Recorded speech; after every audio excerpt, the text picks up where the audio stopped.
The station had been designed to settle disputes between civilizations that no longer trusted each other. It did not try to make anyone comfortable. Orbiting a dim blue star at the edge of mapped space, Arbitration Station Kelries hung in silence, a structure so vast that its own gravity subtly bent the trajectory of incoming ships.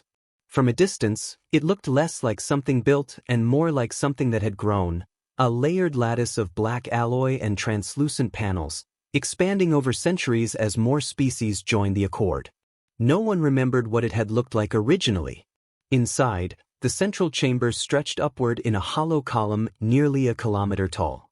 The walls were lined with archival glass, living material that absorbed light, sound, and radiation, storing every word ever spoken within it as shifting patterns that no one species could fully decode anymore. The ceiling was not visible. That was intentional. Delegates entering the chamber were meant to feel the scale before they understood it. Their footsteps echoed longer than expected. Their voices carried just slightly too far. The architecture reminded them, gently but persistently, that whatever authority they believed they held did not originate here. It never had. At the base of the chamber, arranged in widening concentric tiers, stood the delegation platforms. Each was constructed according to the biological and cultural requirements of the species it represented. Some were filled with liquid atmospheres, others suspended in magnetic fields, others simple, flat surfaces designed for beings who preferred to stand. The newest platform was the smallest.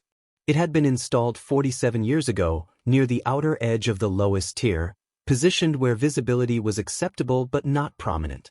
Its design was minimal. A narrow console, a standard interface, no ornamentation. It belonged to Earth.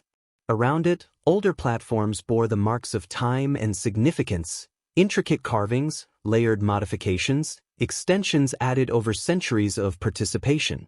Some of those species had been part of the accord longer than human civilization had known agriculture. Their presence carried a weight that no formal rule needed to enforce.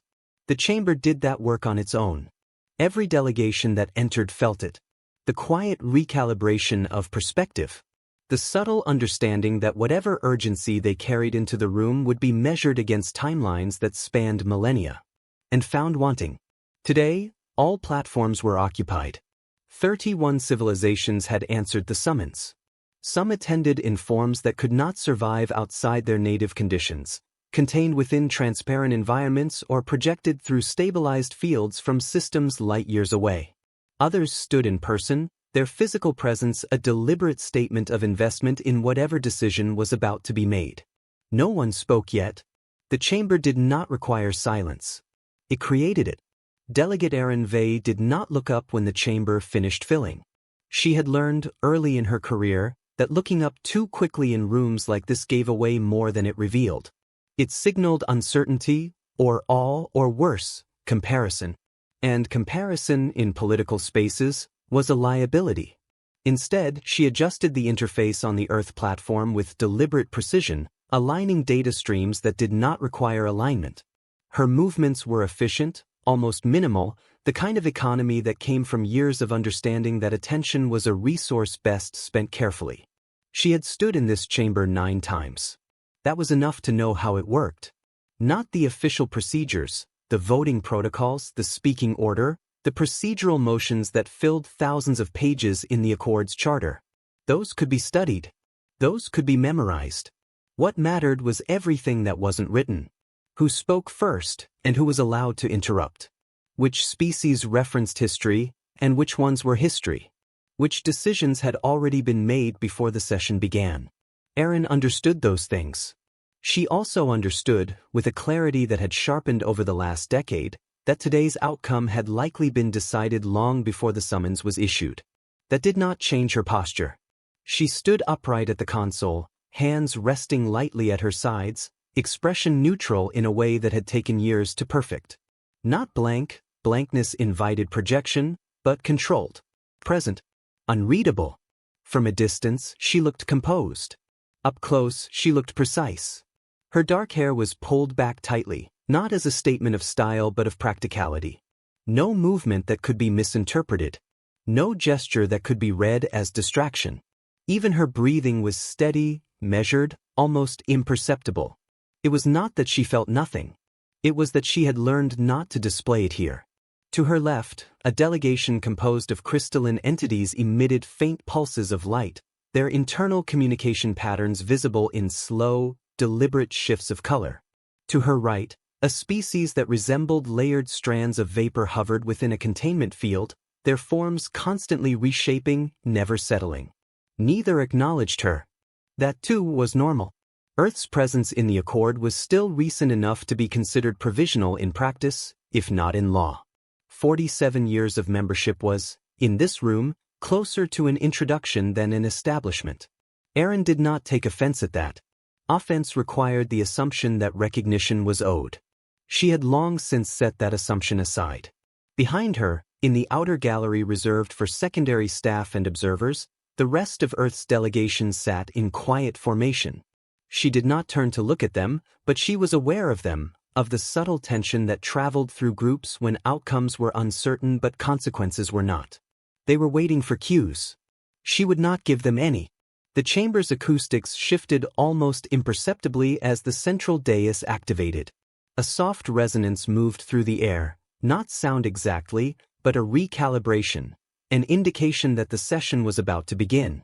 Erin lifted her gaze then, not upward toward the unseen ceiling, but forward. At the primary platform, the presiding arbiter had already taken position. Elder Kareth of the Illyrian Assembly stood within a column of dim, refracted light, their form partially obscured by the environmental field that sustained them. Their species had held a permanent seat in the Accord for over 4,000 years. Long enough that their authority was no longer questioned, only navigated. Erin had spoken with Kareth twice before. Both times, the conversations had been courteous. Both times, they had changed nothing. Kareth inclined their heads slightly, a gesture that translated across most known diplomatic frameworks as acknowledgement, though not necessarily respect. Delegates, the arbiter said, their voice carried through the chamber without distortion, translated instantly into every registered sensory system present. The matter before this assembly concerns a procedural violation in a licensed zone and the subsequent actions taken without Accord authorization. Erin did not react. She already knew the wording. She had read the preliminary notice 12 times during the transit to Kelries. She had analyzed the phrasing, the omissions, the careful placement of responsibility. It had been constructed to sound neutral. It was not neutral. She let the words pass through her without visible response, storing them the way she stored everything, quietly, precisely, without immediate judgment. There would be time for judgment later, if it mattered. Around the chamber, attention settled. Movement stilled. Secondary communications dimmed as focus shifted toward the center. Erin Vey remained exactly as she was. Still, measured, prepared. Whatever was about to happen, she would not be the first to move. And she would not be the one who showed it mattered. The Accord did not call itself a government. That distinction had been debated for nearly 1,000 years before being quietly abandoned as unnecessary. What it was, officially, was a regulatory body, a framework for managing interaction between independent civilizations. Trade, territory, first contact protocols, dispute resolution. The language of its charter was careful, almost clinical, designed to avoid the implication of authority while exercising it in practice. Erin had spent the first 5 years of her appointment learning that difference. On paper, every member species held equal standing. One platform, one vote. Decisions passed through structured debate, formal motion, and recorded consensus. In practice, influence accumulated. It gathered in the same places it always did: age, infrastructure, dependency. The older species did not need to assert control. Their presence defined it. They had built the trade corridors that newer members relied on. They maintained the relay networks that allowed communication across light years in hours instead of decades. They held licensing rights to technologies that entire planetary economies depended on. No rule required deference. But removing it came with consequences. Earth had learned that slowly. Their first decade in the Accord had been procedural, understanding how to speak without violating protocol.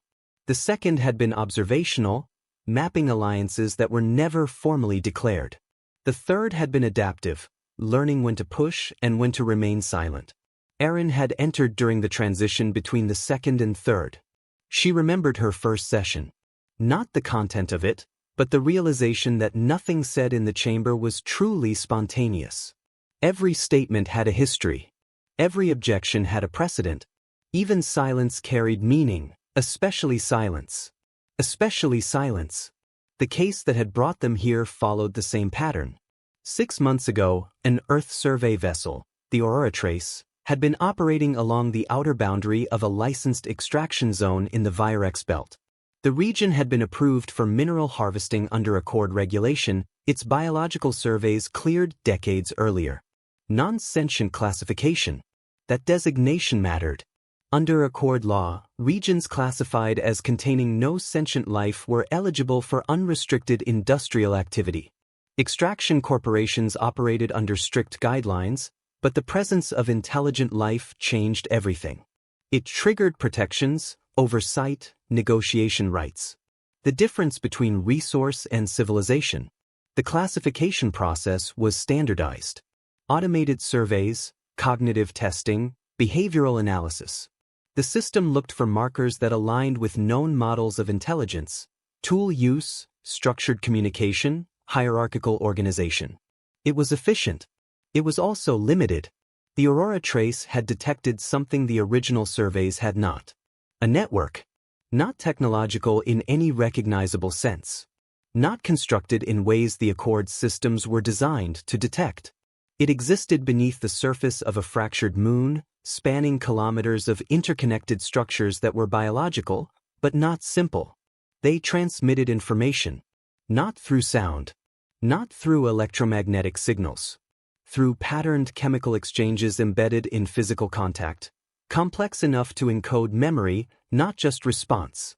The initial report had been cautious. Possible emergent cognition. The follow-up had not been. Dr. Lien Sarov, the vessel's lead xenobiologist, had spent 9 weeks studying the network directly. Her final submission reclassified the system as sentient, non-conventional, but undeniably intelligent. Erin had read the report. Twice for comprehension. Once for implication. It had been enough. Earth filed the claim. Under Accord law, that should have triggered an immediate halt to all extraction activity in the zone, followed by a full review from the Ethics and Classification Board. It did trigger a review. It did not halt the extraction. The board's response came back in 42 hours. Erin had known something was wrong the moment she saw the timestamp. Standard review time for reclassification disputes averaged 4 to 6 months. Complex cases extended longer. The speed of the response was not efficiency. It was intent. The ruling upheld the original classification. Insufficient evidence of sentience. The reasoning was technically sound, structured within the framework of existing cognitive criteria. The network did not exhibit tool use.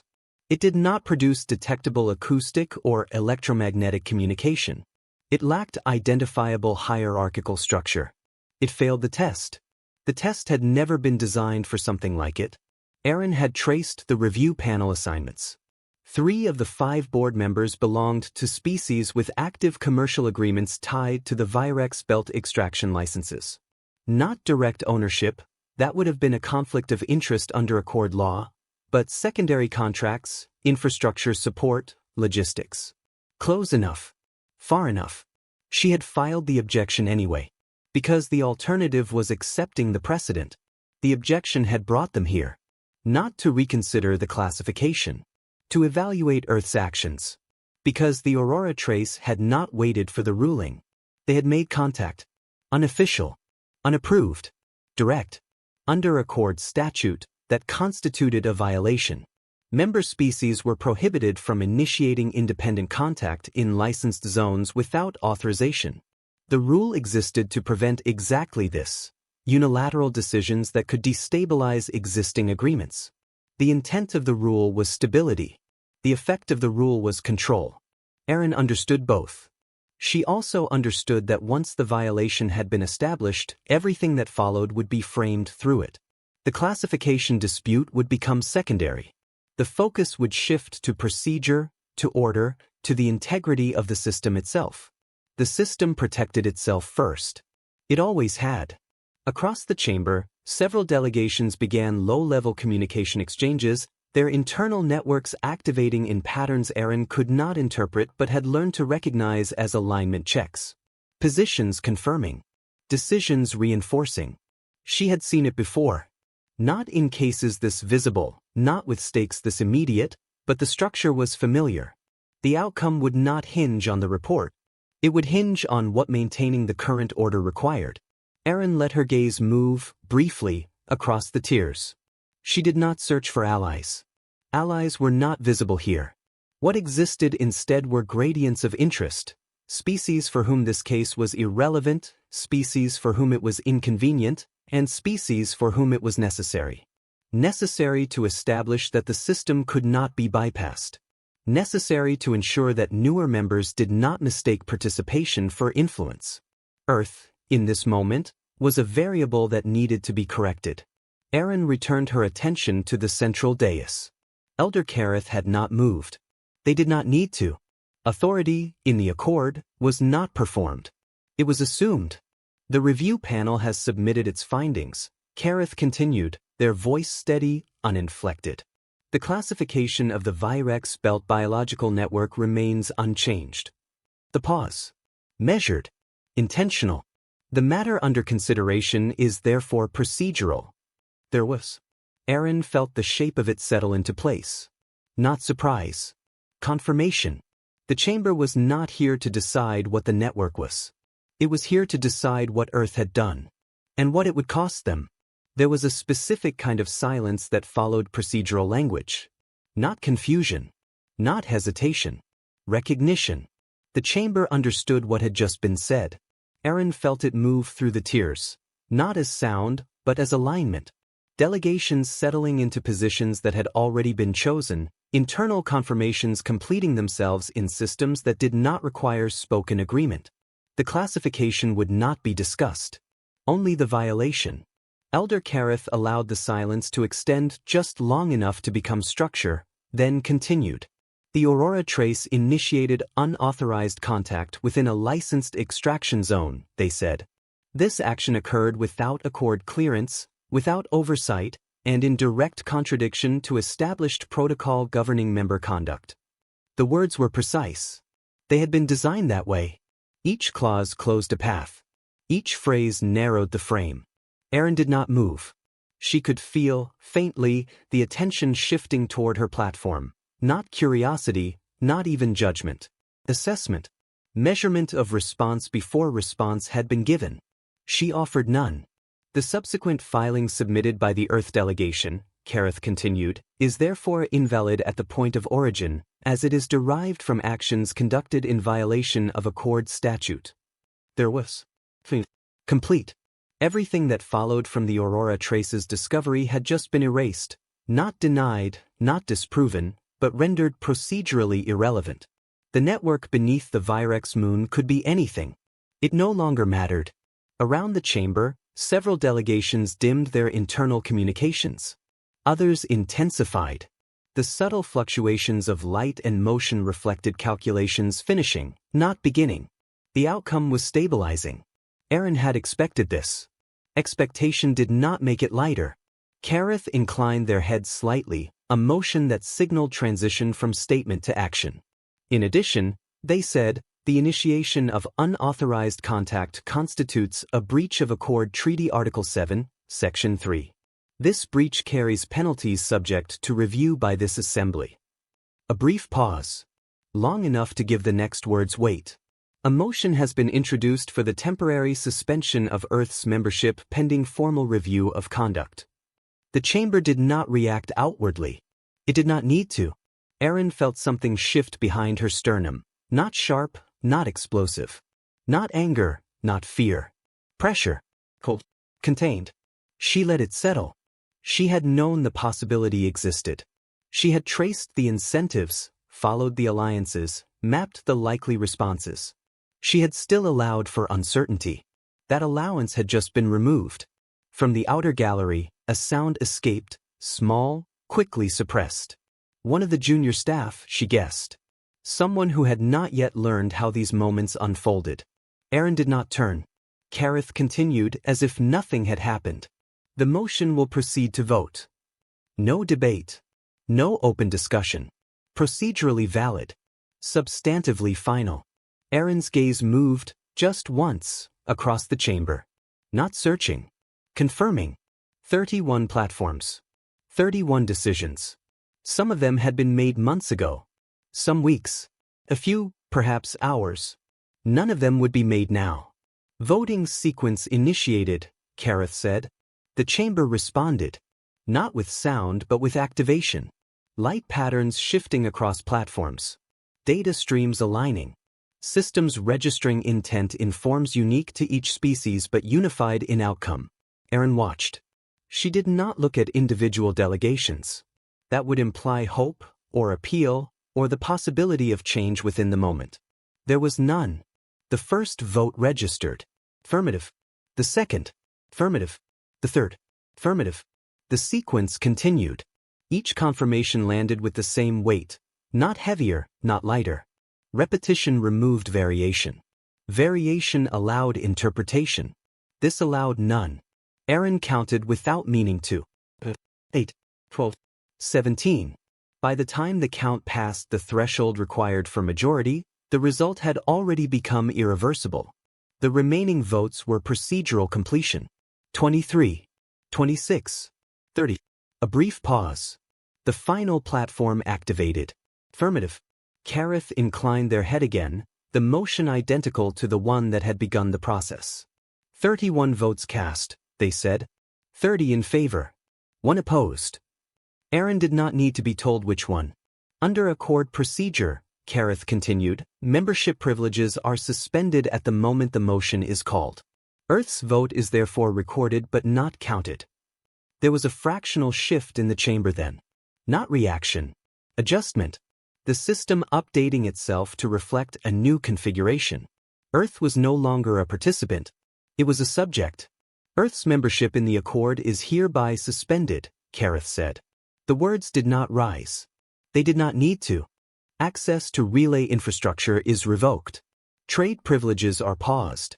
All cooperative agreements are placed under review pending formal hearing. Another pause. This one longer. Deliberate.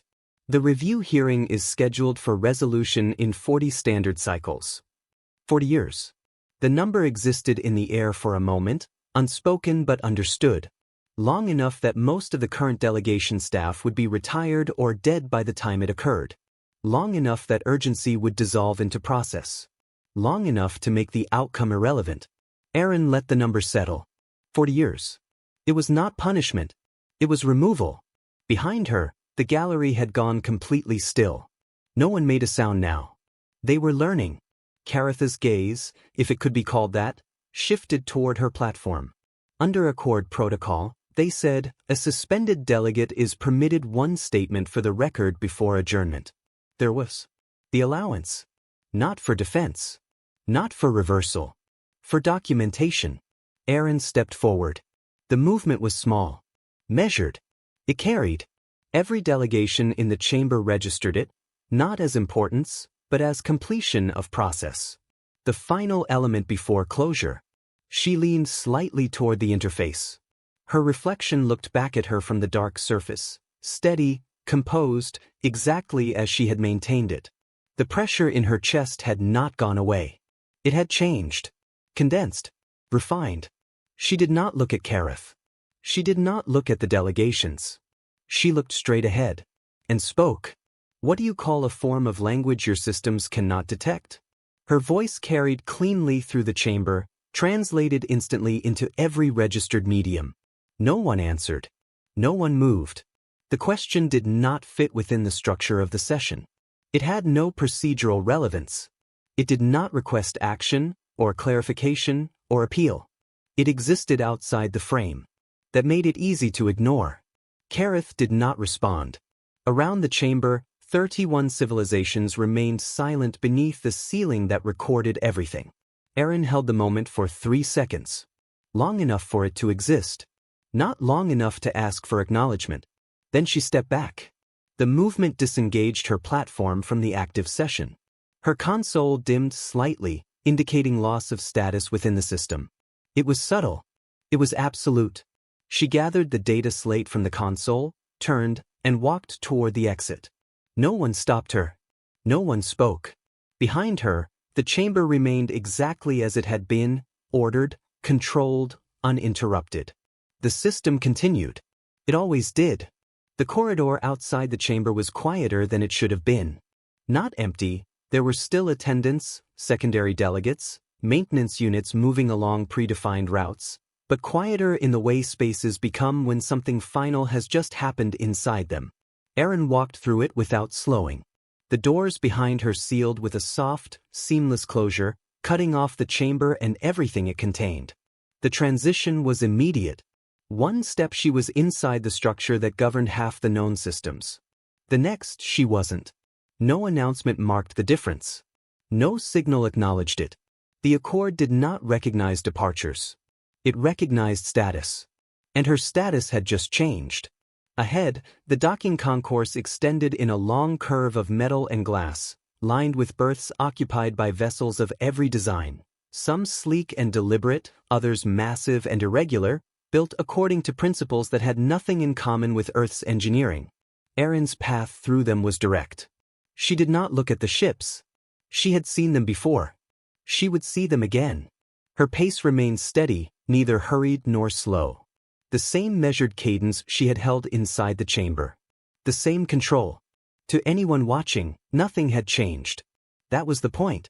At the far end of the concourse, Dock Ring 12 came into view.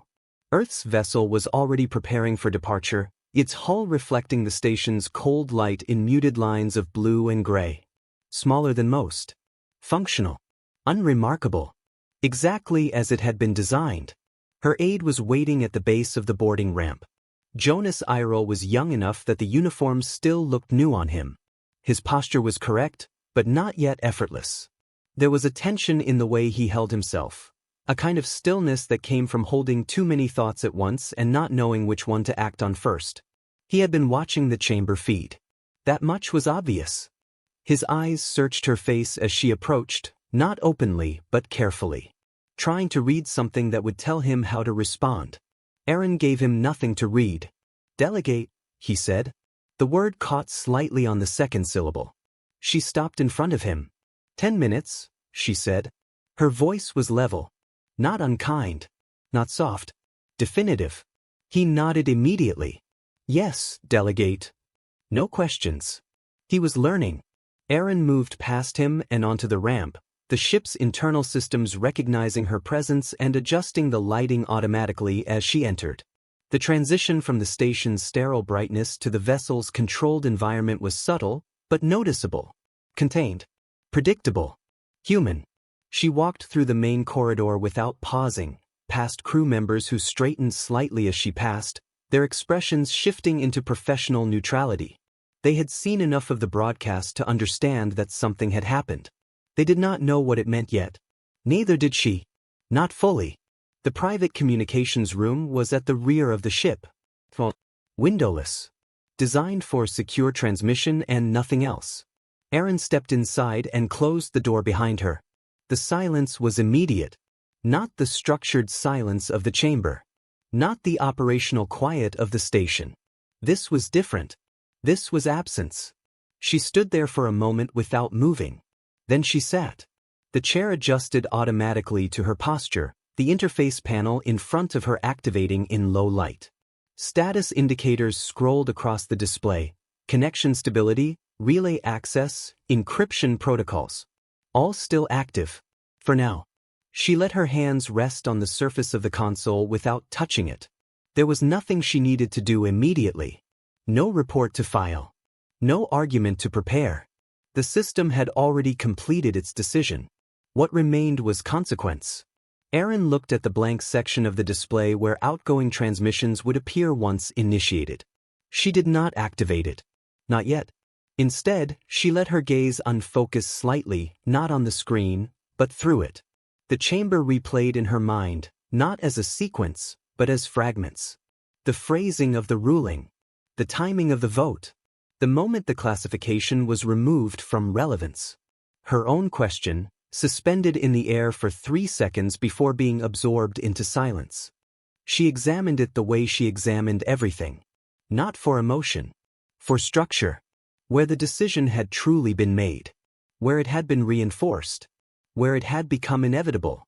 The answer was not a single point. It never was. It was a convergence. Economic interest. Procedural rigidity. Institutional inertia. And something else. Assumption. The assumption that intelligence had to look a certain way to be recognized. That systems built on that assumption did not need to question it. Erin exhaled slowly. The pressure in her chest had settled into something more defined now. Not cold. Not sharp. She reached forward and activated the console. The interface shifted, opening a secure channel request panel. The relay network responded instantly, as it always did, routing pathways calculating, transmission windows aligning. 6 hours. That was how long they had before access would be revoked. After that, communication would fall back to light-speed transmission. Months between message and response. 6 hours to say what needed to be said. Erin considered the options. There were many. Official channels. Diplomatic reports. Requests for reconsideration. All of them valid. All of them irrelevant. She selected a direct command link. Priority routing. Earth defense coordination. The system prompted for authentication. She provided it. The channel opened. Text input cursor blinking, waiting. Erin did not type immediately. She thought about the chamber. About the vote. About the 40-year review. About the network beneath the Virex moon, still existing, still communicating in a way the Accord could not hear. Then she entered 2 words. We're alone. She read them once. Not for correctness. For accuracy. They were both. She sent the transmission. The system confirmed delivery, routing the message through relay nodes that would carry it across distances that would otherwise take years to cross. It was done. Erin sat back in the chair. For a moment, she did nothing. No follow-up. No additional instruction. The message did not require context. The people receiving it would understand. They had been preparing for this possibility long before it became real. Erin closed the channel. The display returned to neutral. 6 hours remained. She stood. The movement was smooth, unhurried. The pressure in her chest was still there. It would remain. But it was no longer undefined. It had direction now. She opened the door and stepped back into the corridor. Jonas was waiting where she had left him. He looked at her once, quickly. Still searching. Still learning. Erin met his gaze this time. Just briefly. Prepare departure, she said. Her voice had not changed. But something behind it had. Yes, delegate, he replied. This time, the word did not catch. He turned immediately, already moving to relay the order. Erin watched him go for a second. Then she turned toward the bridge. The ship was still docked. The systems were still connected. The Accord still existed. For now. That would change.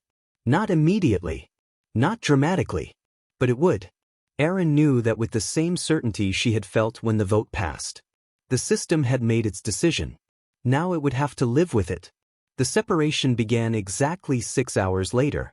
Not gradually. Not symbolically. Completely.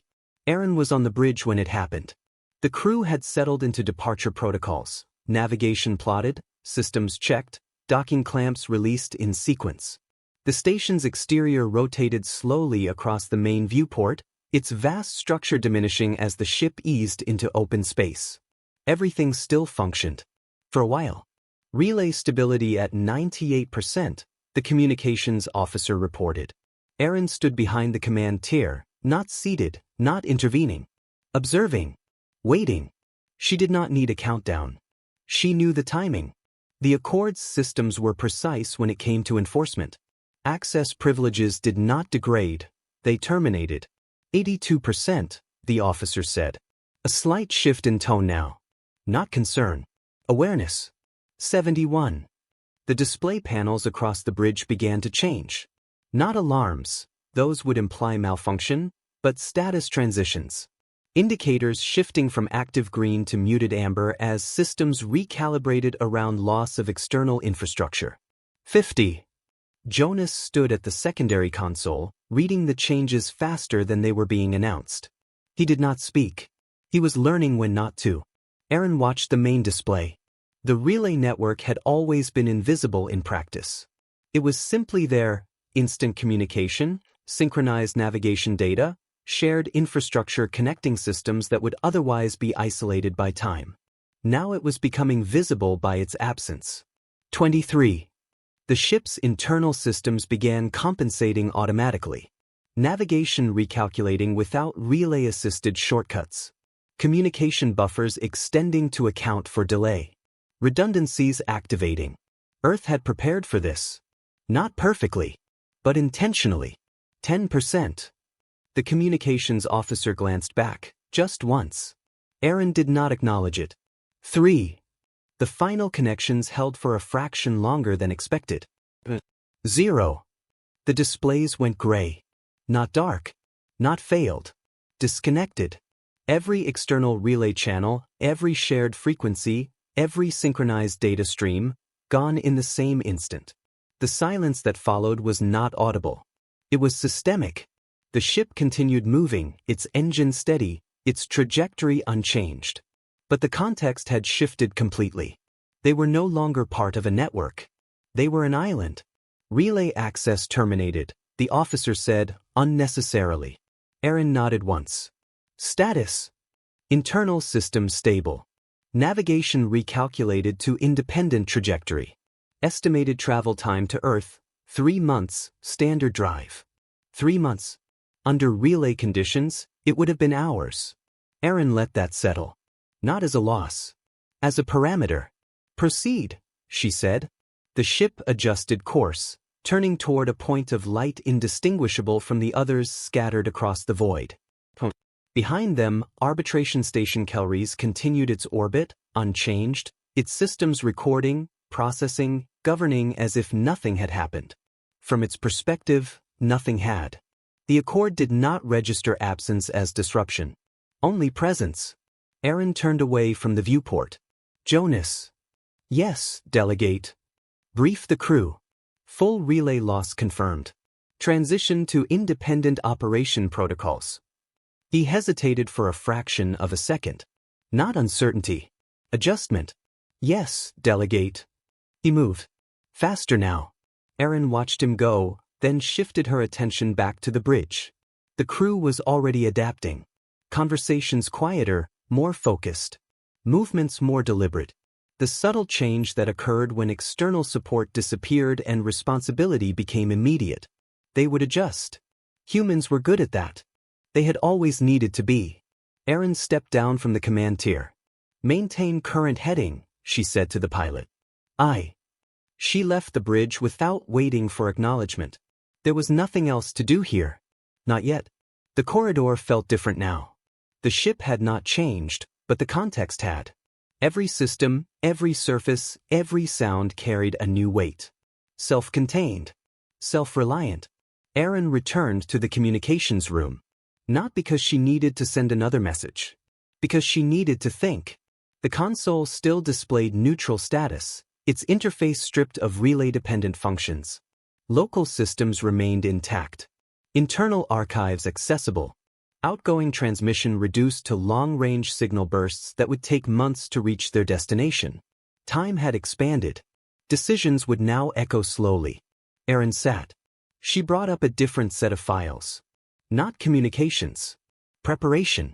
Contingency frameworks, scenario projections, resource analyses, documents that had been maintained quietly, updated periodically, never discussed outside restricted circles. Most of them were labeled with neutral designations. One was not. Contingency Index 7. She opened it. The document was old. Older than her career. Older than Earth's membership in the Accord. It had been written at a time when joining the Accord was still hypothetical, when the question had not been how to participate, but whether participation would ever be offered. Aaron scrolled through the first page. The language was direct. Not diplomatic. If external integration fails, internal stability must not depend on restoration. No flourish. No justification. Just premise. She read further. Supply independence timelines. Alternative trade routing models. Technological redundancy pathways. None of it was optimistic. All of it was practical. This was not a plan for winning. It was a plan for continuing. Erin leaned back slightly. The pressure in her chest shifted again. Not heavier. More focused. The Accord had removed Earth from its system. That had been the intent. To isolate. To limit. To force dependence through absence.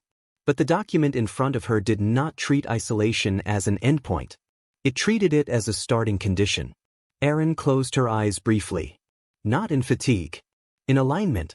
She could see it now. Not fully. Not in detail. But the shape of it. The transition from reaction to construction. From being removed to becoming separate. Different. She opened her eyes and returned to the document.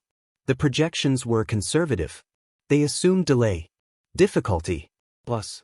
They also assumed something else. Adaptation. Erin reached forward and tagged the file for priority distribution. Not public. Not yet. Internal. Strategic command level. They would already be reviewing it. Her message had ensured that.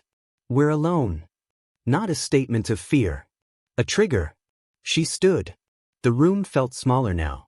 Not physically. Conceptually. The scale had shifted. The chamber on Kelry's had been designed to make individuals feel insignificant. This ship was not. It was designed to function. That difference mattered. Erin moved to the door, then paused.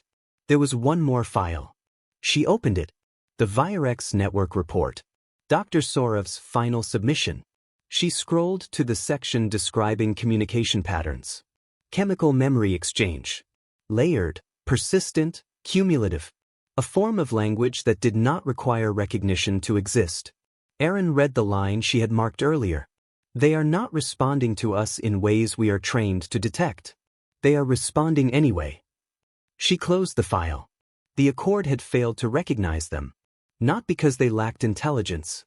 Because the system could not perceive it. Erin stepped into the corridor. The ship continued its course through open space. Alone. For now. That would not remain true. Not in the way the Accord intended. Not if she had anything to do with it. The first shortage did not announce itself as a crisis. It arrived as a discrepancy.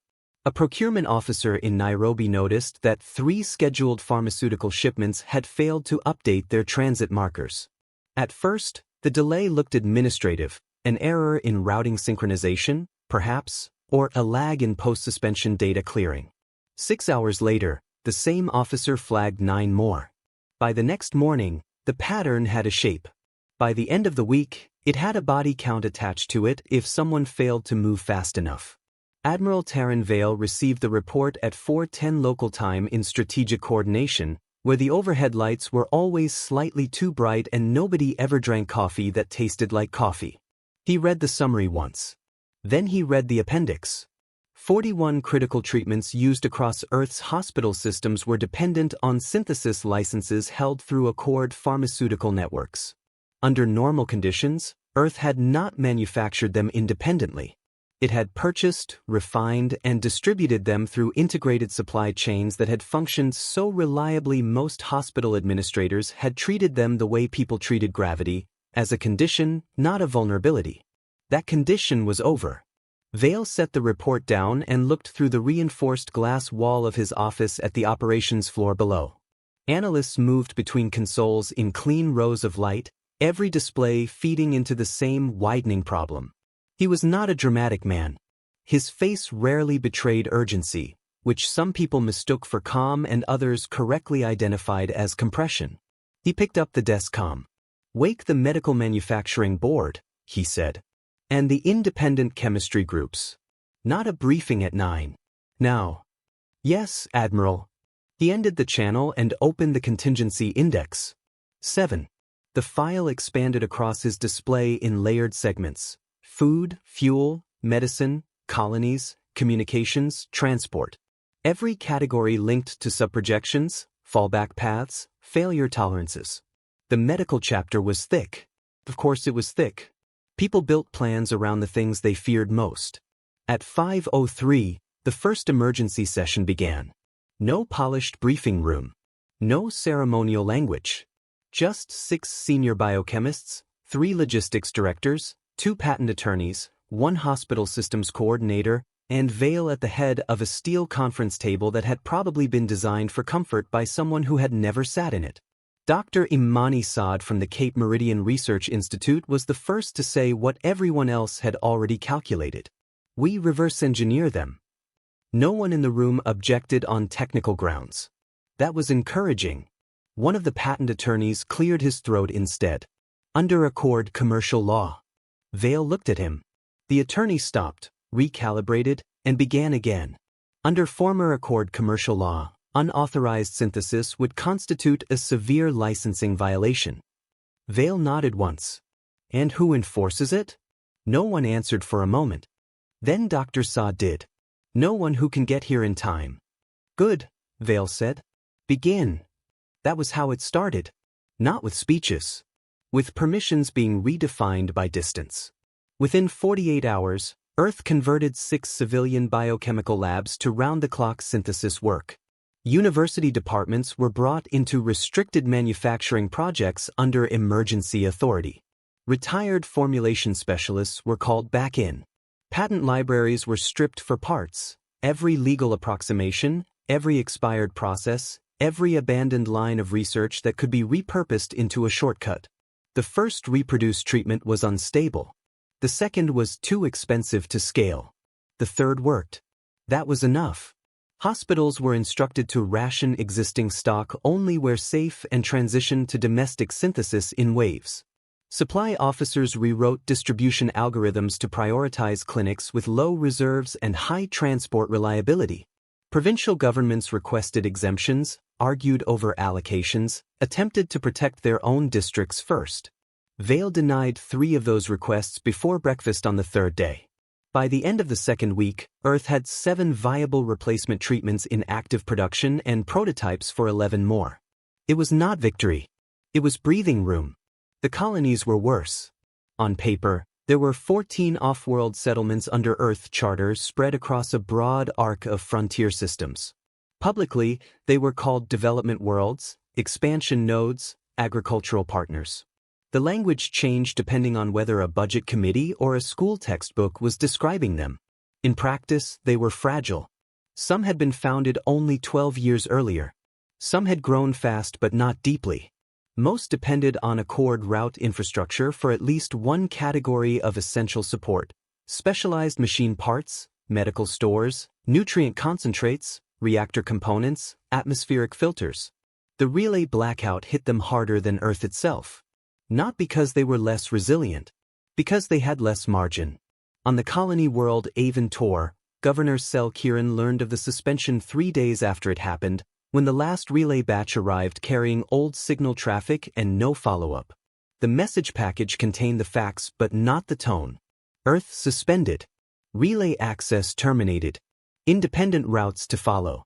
Kieran read it twice, then walked out of the administrative block into the settlement's eastern corridor, where hydroponic towers rose in green-lit columns and children were moving through morning instruction like nothing in the structure of the universe had changed.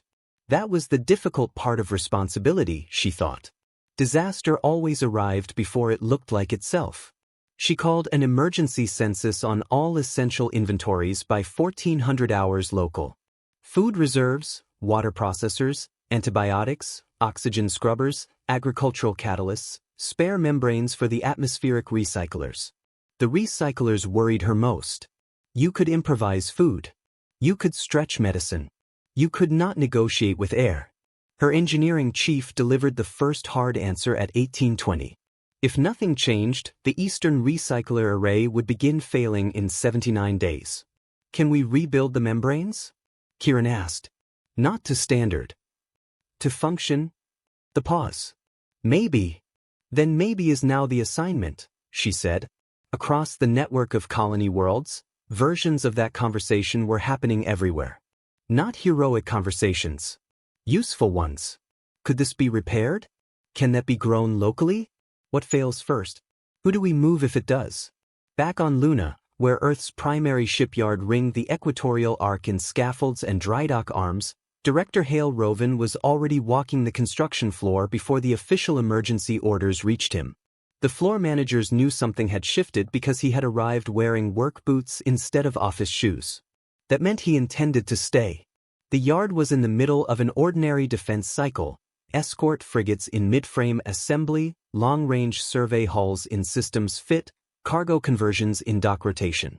All of it planned according to known constraints, known routes, known assumptions. Relay-supported assumptions. Roven stood before the central wall schematic and stared at the build grid long enough that his deputy, Chin Merrick, stopped pretending to review another screen. "How bad?" she asked. Roven did not answer immediately. He was 63, broad across the shoulders, permanently sleep-deprived in the way of people who had spent their lives building things under deadline. He disliked inspirational language, distrusted elegant designs, and believed that if an engineer ever described a machine as beautiful before calling it reliable, they probably should not be allowed near a power system. "Depends," he said finally, "on whether we're still building for scheduled distance or actual distance." Chin understood at once. That bad. Roven picked up a grease marker and crossed out half the active build plan. Not literally half. Slightly more. Escort profiles were shortened, then rewritten. Survey hulls were reclassified as convoy support. Fuel storage ratios doubled. Modular cargo space expanded at the expense of non-essential habitat. Long-haul thermal tolerance became priority one. Everything that had been designed for a networked civilization had to be redesigned for a civilization moving through empty space without support. "We'll need 6-month endurance minimum," Chin said. 8, Roven replied. "That'll slow them." "They're already slow." She watched him redraw a transport spine around oversized external tanks. "These things are going to look ugly." Roven grunted. "But ugly ships survive because no one wastes mass making them handsome." By midday, the yard had shifted to emergency long-haul production. Crews were recalled from leave. Civilian freight manufacturers were pulled into military contracts. Dormant fabrication lines were restarted. 3 nearly complete survey ships were stripped for parts because their drive systems, though not ideal, could be repurposed faster than building new. The first batch of conversions would not be fast enough to solve everything. That was not the point. The point was movement.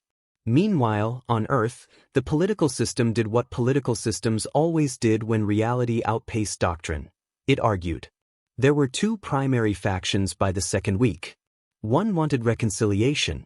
Quietly, quickly, at nearly any cost that could be framed as procedural compliance. Admit the violation, pay the fines, re-enter the system, restore the routes. They called themselves restorationists in private and pragmatists in public. The other faction understood what the suspension actually was. Not discipline. A demonstration. An answer to the idea that Earth had the right to interpret morality without permission. They did not call themselves anything, which made them harder to dismiss. Vale attended 3 emergency council sessions in 5 days and developed a visible dislike for elected officials who used the phrase, temporary disruption, while looking at supply maps. On the 6th day, one committee member suggested that military redirection toward independent shipping lanes might create the appearance of escalation. Vale looked at the projection wall showing colony reserves and said, "The appearance I'm currently prioritizing is continued respiration." That ended that line of argument. Mostly. Aaron arrived back on Earth 89 days after leaving Kelry's. By then, the first wave of changes had already become routine enough to be mistaken for policy. That was how systems adapted. Emergency became scheduling. Scheduling became structure. People learned new shortages, new routes, new expectations. She landed into a world that was not panicking. Which was good. It was also dangerous. Panic was obvious. Adjustment could hide the scale of what had been lost. Strategic coordination had converted an entire government complex outside Nairobi into temporary crisis operations. The building had once been designed for continental trade planning. Now every wall carried maps of shipping lanes, inventory status, system dependencies, projected failures, revised dependencies, and all the places where one problem had become 3. Erin spent her first 30 hours there mostly listening. Vale briefed without ceremony. Medicine is ugly but stable. 8 treatments online, 12 more close. Colony support is the real problem. We can keep everyone alive if nothing unexpected breaks. Something unexpected will break, Erin said. Yes, Vale replied. That's why I said if. They reviewed convoy estimates. The first long-haul cargo vessels would clear Luna in 21 days. Too late for comfort, barely early enough for necessity. Each could carry enough reserve to prevent collapse on one colony, maybe 2, depending on what failed first. That's triage, not restoration, Erin said. Vale nodded. We're not restoring. We're crossing the gap. The phrase stayed with her. Crossing the gap. Not returning. Not waiting. Moving. That afternoon she walked the corridor outside the logistics chamber and watched teams work through problems the Accord had probably never imagined would matter to Earth. Spare membrane chemistry. Reactor coolant substitutes. Rotation schedules for deep space crews with no relay support. How to prioritize seed stock against medical freight when both categories could plausibly save a colony in different ways. It was relentless work. Almost no one in the building would be remembered for it. That was what made it important. Later that night, alone in a requisitioned office with no decoration except a dead terminal on the far wall, Erin opened the Virex file again. Not because the immediate crisis required it, because she needed to remember the origin point. All of this, shipyards, medicine, oxygen membranes, convoy math, had begun because a system could not hear a form of language it had not designed itself to hear. She stared at the line Dr. Sorov had written. They are responding anyway. Earth was doing the same thing now. The Accord had withdrawn recognition, access, legitimacy, all the things empires confuse with reality. Earth was responding anyway. Erin closed the file and turned to the live convoy projections. The first routes glowed across the display in narrow arcs through unmapped dark. They looked fragile. They were. But they existed. And existence, she was beginning to understand, was the first argument. The second would come later. The first contact was not planned. It happened because one of the convoy routes was wrong. Not catastrophically wrong. Not enough to lose the ship. But wrong in the way that happens when maps are built on assumptions that no longer apply. The navigation team aboard the long-haul vessel Endeavour line had been forced to reroute around an uncharted gravitational drift that bent their trajectory 2 degrees off their original path. 2 degrees in open space was distance. Distance meant time. Time meant fuel. Captain Elia Mar recalculated twice, confirmed the correction, and accepted the delay without comment. Convoy work did not allow for perfect routes. It allowed for workable ones. It was on the 3rd day of that deviation that the sensor officer noticed the signal. Unregistered broadcast, he said, leaning closer to his console. Low frequency, repeating pattern. Mar didn't look up immediately. Natural? No, Captain. That was enough. She stepped down from the command tier and moved to his station. The signal trace was faint, almost indistinguishable from background radiation, but it carried structure, intervals too regular to be accidental. Translate, she said. The ship's systems processed the pattern, attempting to match it against known communication protocols. No match, the officer said after a moment. Closest approximation is a distress frequency, but it's not formatted to Accord standard. Mar studied the display. They were off route. Outside map traffic.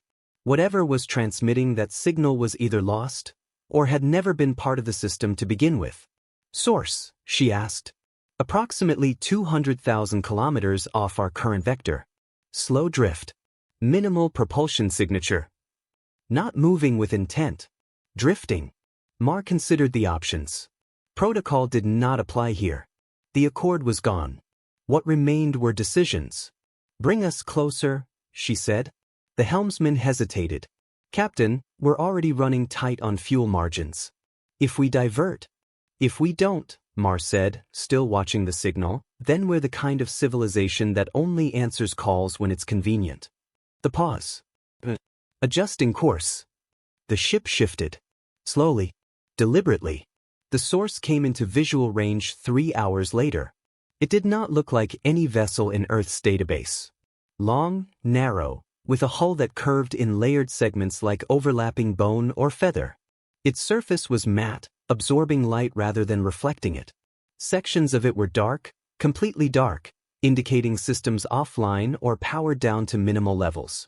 Life signs. Present, the sensor officer said. Multiple. Weak. Damage. Primary drive failure. Secondary systems compromised. Life support holding but barely. Mar exhaled once. Not surprise. Confirmation. Open channel, she said. The comm system activated, projecting signal toward the drifting vessel. This is Earth Convoy Vessel Endeavour Line, Mar said. We are receiving your broadcast. State your condition. There was a delay. Not transmission lag. Processing.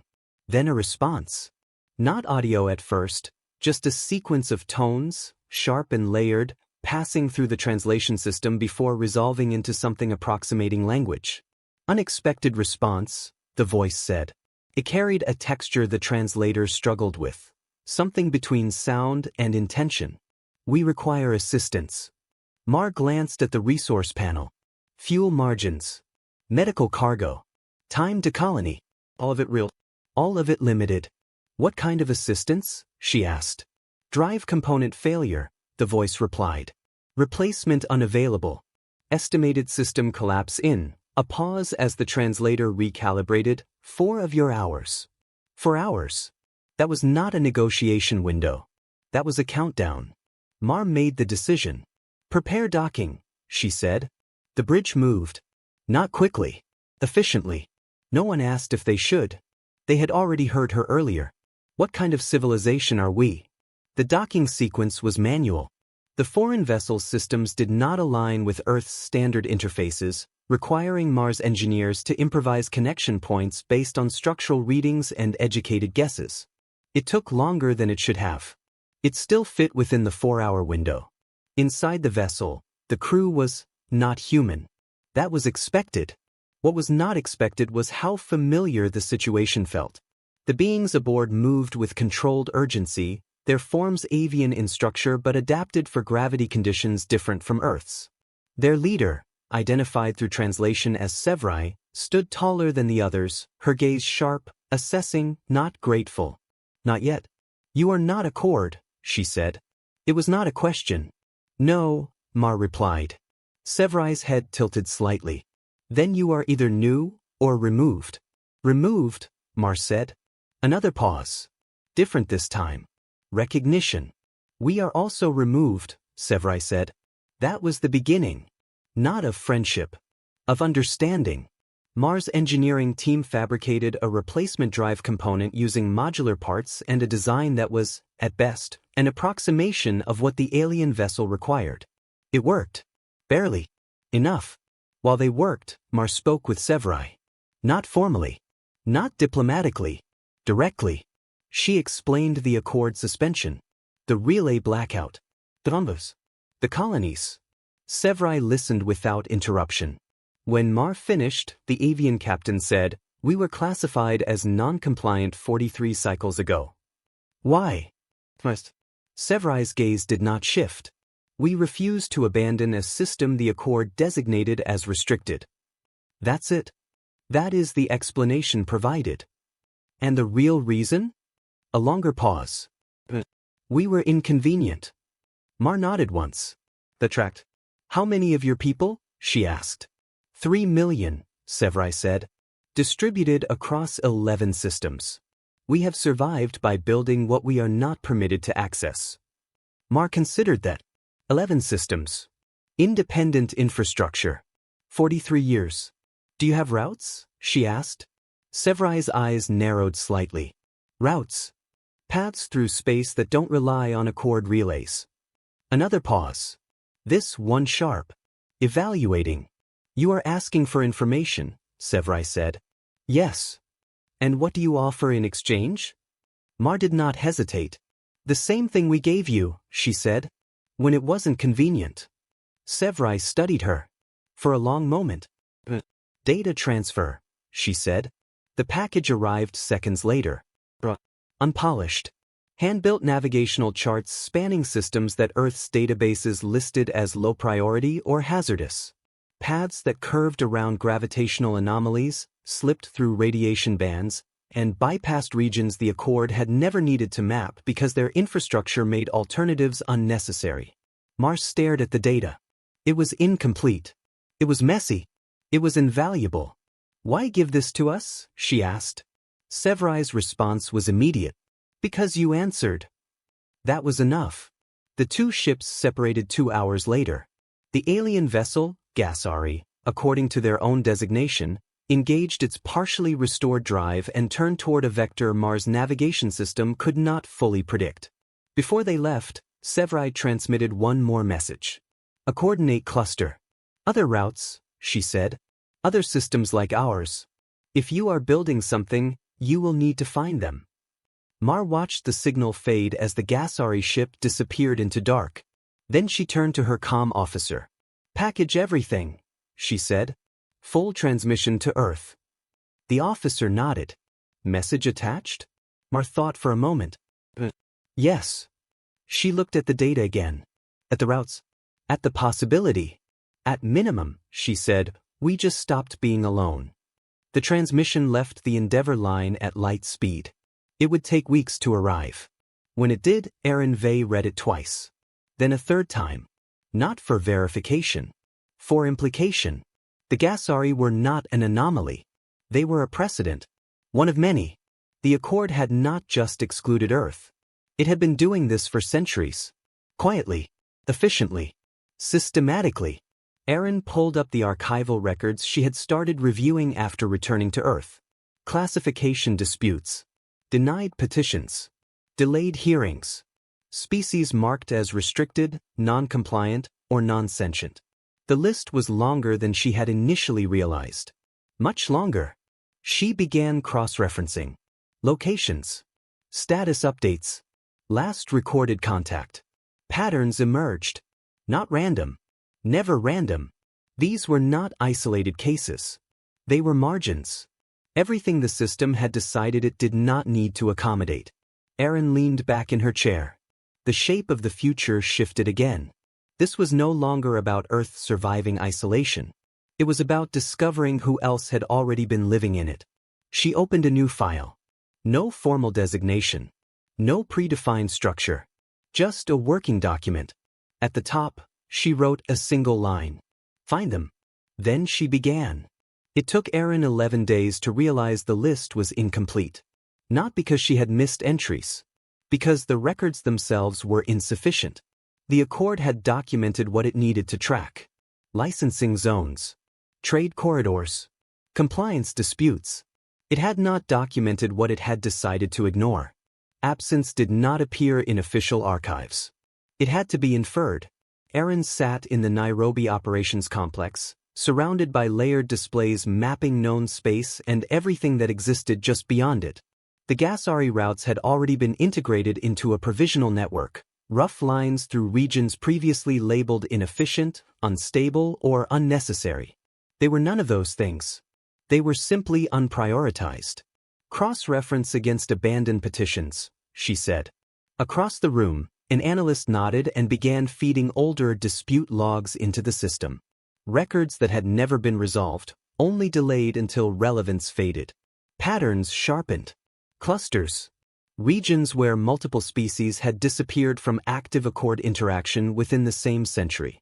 Zones where classification disputes had been filed and then quietly buried beneath procedural review cycles that never concluded. Aaron marked them. One by one. "How many?" Vale asked from behind her. "Enough," she said. Then, after a moment, "More than we can reach quickly." Vale studied the display. "This isn't a search," he said. "No," Aaron replied. "It's a map. Of absence. Of exclusion. Of everything the system had decided was easier to leave outside than adapt to include." Vale folded his arms. "And what happens when you find them?" Aaron did not answer immediately, because the question was not logistical. It was structural. She had spent the last 11 days reviewing the Accord Charter again, not the sections that govern trade or dispute resolution, but the parts that defined recognition. Who qualified? Who didn't? How that decision was made. The rules were extensive. Thousands of pages. Layered, amended, interpreted across centuries. They were also flexible. Not in language. In application. Aaron turned away from the display and opened a new document. No templates. No inherited structure. Just a cursor. Vale watched her. "You're writing something," he said. "Yes." "A plan?" "No." She paused. A starting point. The first line took the longest. Not because it was complicated, because it had to be exact. She typed, "No member of this system may define another as lesser based on failure to meet its own standards of recognition." She read it once. Too long. Too interpretive. She deleted it. Started again. "No member may classify another species as non-sentient without proof that accounts for forms of cognition beyond its own." Better. Still not right. Too technical. Too easy to work around. She deleted it again. Vale did not interrupt. He had learned that when Aaron rewrote the same sentence 3 times, the 4th would matter. She tried again. "No member may declare another species incapable of thought simply because it does not think in ways they understand." She stopped. "Read it." Twice. This time, she didn't delete it. "That's it?" Vale asked. "For the first article," Aaron said. "That's short." "Yes. That's not how systems like this work." Aaron looked at him. "That's exactly how they stop working," she said. "Long documents created space. Space created interpretation. Interpretation created advantage. Advantage created hierarchy. She would not build something that could be quietly bent into the same shape. "Keep it small," she said. "Keep it clear. If it needs to change, we change it directly." Vale considered that. "You're not building a government." "No." "A coalition?" "No." Another pause. "What then?" Aaron looked back at the map. At the marked absences. At the routes threading through them. "A network," she said. "Of what?" "Of species who were never meant to be connected." The first confirmations came slowly. Not because the idea was rejected. Because it required explanation. The Gasari were the first to respond. Their message arrived after 17 days of light-speed delay, encoded through multiple translation layers. "We have reviewed your proposal," HFY said. "It is minimal." "That is intentional," Aaron replied. "Minimal systems fail under pressure. Complex systems fail without being noticed." The pause. "We will participate," HFY said. "Conditionally." "State them." "Equal standing," HFY said. "No hierarchy based on origin or history." "Agreed." "No combined representation." "Agreed." "No delayed review cycles measured in decades." Aaron allowed herself the smallest shift of expression. "Agreed." That was one. The others required more work. The Syndicate Collective, 12 minor trade species that had maintained a single shared accord seat for over 80 years, responded with skepticism first. "Your structure removes safeguards," their representative said during a delayed transmission exchange. "It removes their safeguards," Aaron replied. "And replaces them with? Accountability you can enforce." "How?" "By being able to leave." That required explanation. Aaron clarified. "No member is bound permanently. If the system fails them, they exit. No penalties. No restrictions." The syndicate took longer to answer. Days stretched into weeks as transmissions crossed space at the speed of light. When the reply came, it was shorter. "We will join. Individually." 12 signatures. Not one. That mattered. The third contact took 3 months. An aquatic civilization located beyond 2 collapsed trade corridors, their world marked in Accord records as surveyed, non-critical, low engagement priority. They did not respond to standard transmissions. Communication required adaptation, pressure-modulated signals translated through layered physical mediums. It took Aaron and a team of linguists 42 days to construct a working interface. The first response came in fragments, then in structure, then in clarity. "We were invited once," the translated message said. "We were not recognized." Aaron had read the archived record. Visitor gallery seating. Insufficient infrastructure classification. A failure to recognize what existed beneath the surface. "We recognize you now," she said. A long pause. "We do not require recognition," they replied. "We require accuracy." Aaron inclined her head, though they could not see the gesture. "Then help us build a system that achieves it."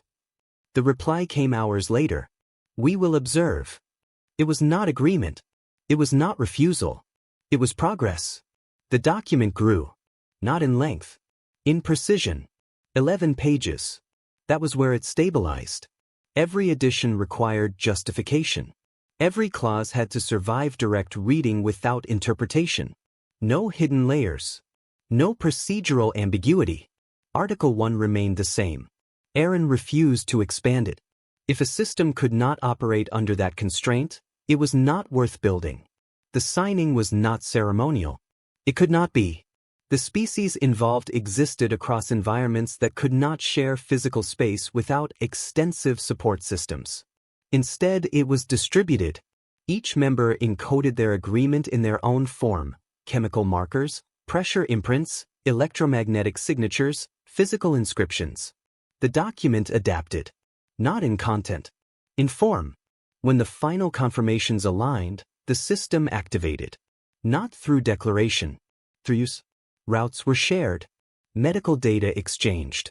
Resource allocations coordinated across species that had never previously interacted. The network did not announce itself. It functioned. That was enough. Within 6 months, convoy efficiency increased by 30%. Not through better ships. Through better information. Gasari routes reduced travel time across 3 critical corridors. Syndicate trade algorithms optimized cargo distribution beyond anything Earth's models had predicted. The aquatic civilization, Valari, according to their self-designation, provided environmental adaptation techniques that allowed for more stable long-duration storage systems. Each edition strengthened the whole. Not by design. By participation. Aaron reviewed the network status at the end of the first operational year. 31 systems connected. 28 participating species.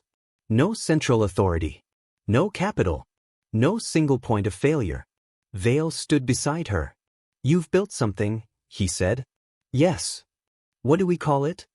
Aaron considered the question. The document had no name. Intentionally. Names created identity. Identity created rigidity. But something needed to exist for reference. Not branding. Recognition. "Nothing official," she said. "People will call it something anyway." He wasn't wrong. They always did. Aaron looked at the network again. At the connections. At the movement. At the absence of permission. "Then we let them," she said. Across the growing system, a term began to appear in transmissions. Not formal. Not agreed upon. Useful. The compact. The compact between those who needed one. Aaron did not approve it. She did not reject it. She used it. That was enough. The system had a name. It also had momentum, which she knew meant something else was coming. Systems like this were not ignored. Not for long. The Accord did not respond immediately. It observed. That was its first instinct when something new appeared at the edges of its awareness. Not to confront, not to engage, but to measure. The compact did not resemble a traditional threat. It had no central authority, no declared leadership, no fixed infrastructure to target or negotiate with. It was inconvenient. For a while, that was enough. Then the reports began to accumulate.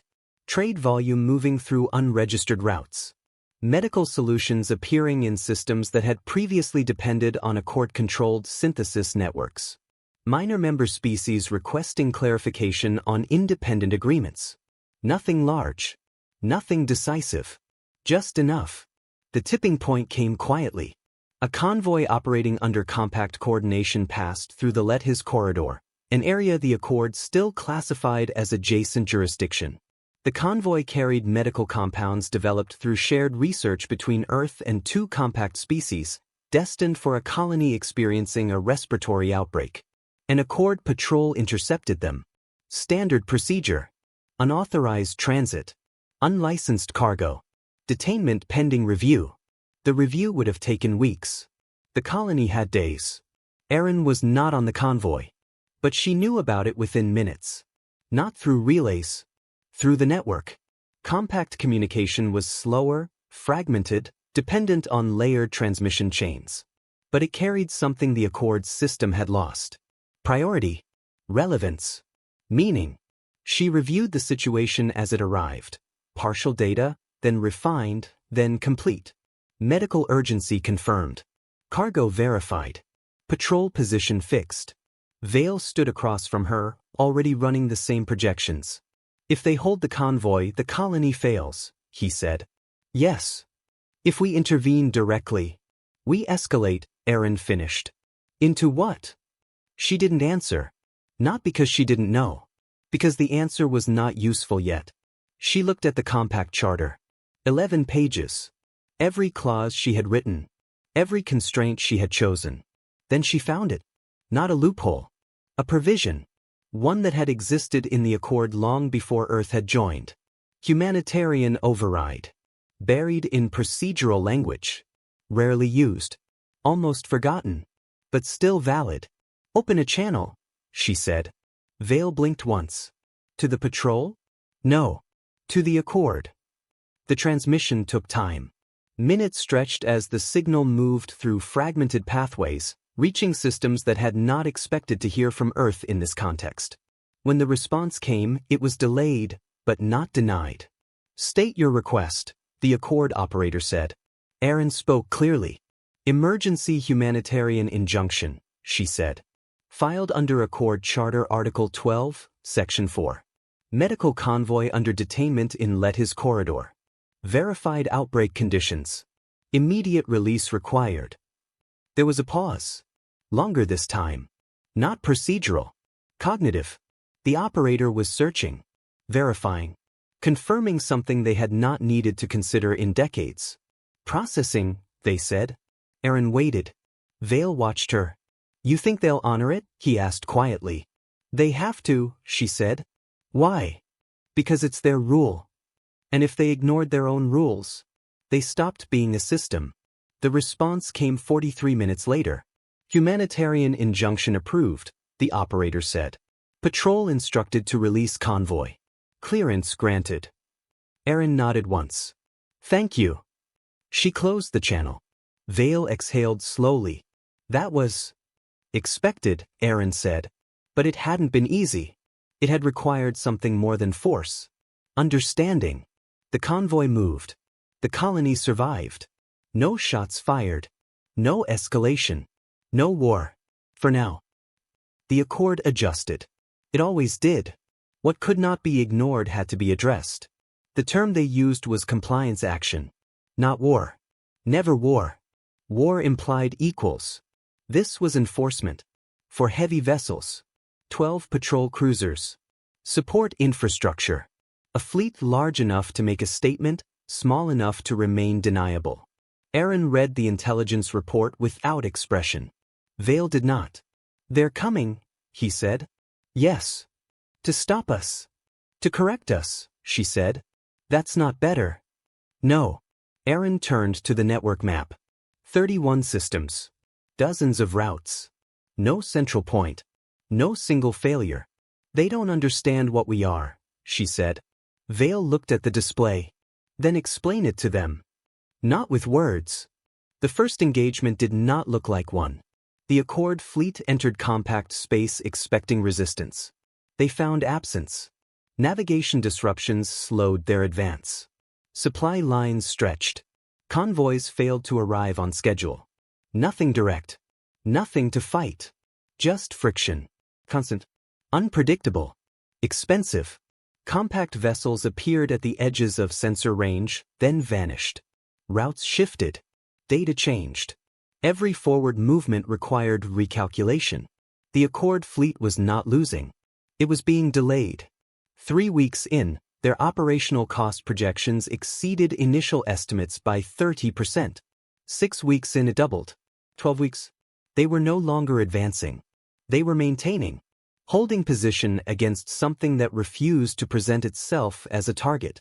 Vale watched the reports. "They can't win like this," he said.